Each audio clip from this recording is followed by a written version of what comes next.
മതപരമായ ചടങ്ങാണെന്ന് പറയുന്നത് തെറ്റാണ്. ഇത് അന്ധവിശ്വാസമാണ്. കുട്ടികളുടെ മാതാപിതാക്കൾ ഇതിനൊരു പരാതിയായിട്ട് ഒരിക്കലും വരാൻ സാധ്യതയില്ല. കാരണം ഇത് വന്നു കഴിഞ്ഞാൽ മതത്തിന് തന്നെ ഒരു പരിങ്ങലിലാക്കുന്ന വിഷയമായതുകൊണ്ട് അവർ ഒതുക്കി തീർക്കാനാണ് നോക്കുക. മദ്രസാ പീഡനങ്ങൾ പോലെ തന്നെ ഞങ്ങളിത് ചെയ്തു, ഞങ്ങൾക്ക് കുഴപ്പമൊന്നുമില്ലല്ലോ എന്ന് പറയും. ഏറ്റവും വലിയ തമാശയാണ്, ഇവർക്ക് ഇതിൻ്റെ ഗുണം എന്താണെന്ന് അറിയില്ല.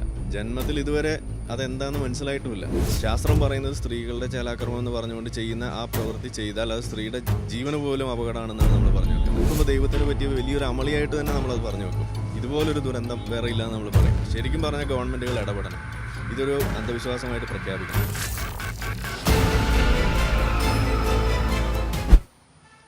നമസ്കാരം. 67 ദിവസം മാത്രമുള്ള ഒരു കുഞ്ഞിൻ്റെ ചേലാകർമ്മം നടത്തിയതിനെ തുടർന്നുണ്ടായ രക്തസ്രാവം പിന്നീട് ആ കുട്ടിയുടെ മരണത്തിലാണ് കലാശിച്ചത്.